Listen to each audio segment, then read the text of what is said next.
July 2, 1943. 20,000 feet above the burning heat of Sicily, the air is 30 degrees below zero. First Lieutenant Charles B. Hall, flying a P-40 Warhawk, spots an enemy Focke-Wulf 190. He dives out of the sun, pulling the trigger. Traces of orange tear through the fuselage of the trailing German fighter, sending it into a dying spiral toward the countryside. Inside the cockpit, Hall doesn't shout. He doesn't celebrate. He simply steadies his aircraft, checks his fuel and ammunition, and turns back to shepherd the American bombers home. That was the discipline. That was the doctrine. Yet when his wheels touched the dust of his North African airstrip, the entire base ran toward him. According to the official ideology of Nazi Germany, what Hall had just done was scientifically impossible, and according to the official doctrine of the United States Army, he lacked the mental capacity to even attempt it. One kill over Sicily didn't end the war, but it broke the silence. To understand why Hall landing his P-40 mattered as much as the kill itself, we have to look at a document that had been the gospel of the American military for nearly 2 decades. In 1925, the United States Army War College published a report evaluating military manpower. It was accepted as official doctrine. The conclusions were absolute. Black soldiers were of inferior mentality, inherently weak in character, and unfit for technical roles or combat leadership. The report explicitly stated they were not to be trusted with an aircraft. By 1940, with Europe burning, civil rights leaders realized polite petitions were failing. A labor organizer named A. Philip Randolph issued an ultimatum. He promised to march 100,000 Black Americans on Washington in the middle of a war, demanding equal access to military service. Facing re-election and needing absolute unity, President Roosevelt bowed to the pressure. The War Department's response was grudging. They formed the 99th Pursuit Squadron, releasing statements labeling it an experiment. To keep these pilots out of sight and away from northern newspapers, the military built a segregated airfield carved out of the red clay of Alabama. They called it Tuskegee. When the pilots were finally deployed to North Africa in 1943, the supply chain reflected the segregation. The men of the 99th were assigned P-40 Warhawks, rugged machines but severely outclassed in speed and climb rate by nearly every German fighter in the theater. They were given the worn-out equipment that white squadrons no longer wanted. Their operational commander, Lieutenant Colonel William Momier, sincerely believed the 1925 doctrine. He deliberately held the 99th back from the main combat sweeps, restricting them to dull coastal patrols over empty water. When the unit inevitably failed to produce high kill counts, Momier wrote a devastating fitness report, citing a lack of aggressive spirit, and recommended they be withdrawn from combat entirely. The Tuskegee Airmen found themselves fighting on 2 fronts. Before they could engage the Luftwaffe in the sky, they had to survive an American military establishment that had engineered their failure from the ground. By January 1944, the Allies attempted a lightning strike on the western coast of Italy at Anzio. Instead of a swift victory, it became a slaughterhouse. Allied troops were pinned on the beaches for months, hammered relentlessly by German artillery and air power. With Momier's disbandment paperwork steadily climbing the chain of command, the 99th Fighter Squadron was thrown into the combat air patrols over the beachhead. They were still flying their obsolete P-40s against faster, deadlier German fighters. Over 2 days in late January, the squadron engaged the enemy. By the time the smoke cleared, the men described as lacking aggressive spirit had secured 13 confirmed aerial victories in 48 hours. In a single weekend, flying inferior machines, they had outscored several white squadrons in the exact same sector. This sudden, violent influx of combat data reached the Pentagon, and the paperwork calling for their disbandment died in a drawer. In May 1944, the 99th was folded into a larger all-black unit, the 332nd Fighter Group. Command fell to Colonel Benjamin O. Davis, Jr.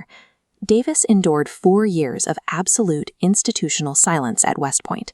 He knew exactly what was required to survive a hostile system. He installed a rigid tactical philosophy for his pilots. Anyone could shoot down a fighter if they were willing to abandon the bombers. The Red Tails would exercise absolute discipline. They would stay close, hold the formation, and never leave a bomber exposed to chase personal kills. The heavy bomber crews of the 15th Air Force were flying the deepest, most dangerous missions of the war into Germany and Austria. Unescorted formations were regularly torn apart, losing 10 men in a single instant of flame and falling debris. Decades later, a famous piece of lore attached itself to the Tuskegee Airmen, a claim that they never lost a single bomber to enemy fire. It appeared in speeches, on plaques, and in movies. It is also historically false. When historians audited the mission reports, the truth emerged. The Red Tails lost roughly 27 bombers to enemy fighters. But to understand this, look at the rest of the Air Force. The average loss for other P-51 groups was 46 bombers. They were not superhuman. They were not perfect.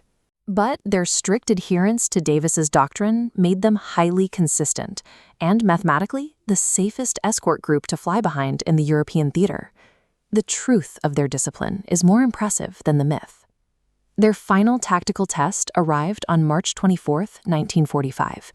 The 332nd was tasked with a grueling 1,600-mile round-trip escort to Berlin. Waiting for them in the skies over the German capital was a new category of weapon, the Messerschmitt Me-262 turbojet. Pushed by twin-jet engines, the Me-262 was over 100 miles per hour faster than the American P-51 Mustangs in level flight. Nothing in the Allied inventory could catch it in a straight fight. The Red Tails knew they couldn't pursue, so they predicted. The jet burned fuel aggressively and was clumsy at low speeds. The tactic was to wait until the German fighters slowed to turn and make their next firing passes on the bombers. Using patience and lethal precision, Red Tail pilots closed from below and behind. In a single afternoon engagement, they destroyed 3 Me-262s. Most American fighter groups never shot down 3 jets over the entire duration of the war.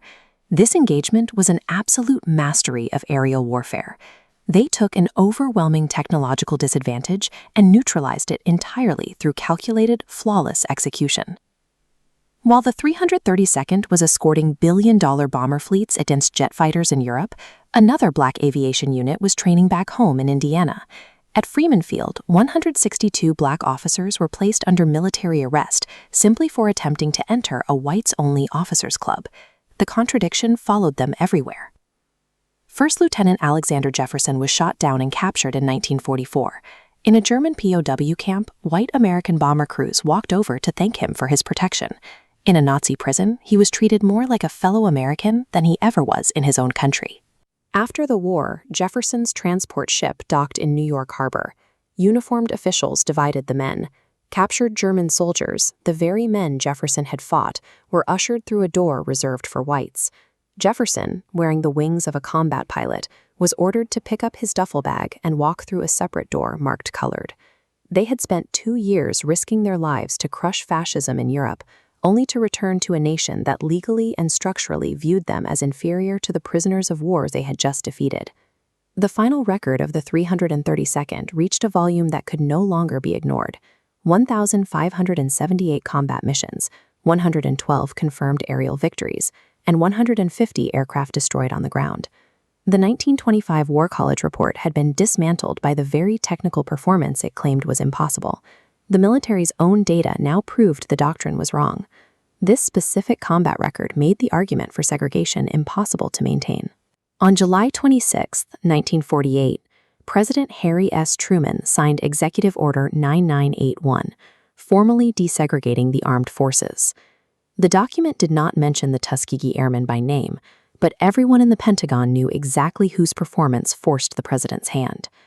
Decades of quiet pressure followed, leading to a long-delayed recognition. In 2007, the surviving airmen gathered in the Capitol Rotunda to receive the Congressional Gold Medal, the highest civilian honor bestowed by the United States. The Red Tails defeated the Luftwaffe in the air and used that same record to collapse the logic of segregation on the ground. By the time they finished, they had won on both fronts. Reveal more forgotten truths. Smash that like button, share the knowledge, and subscribe for more.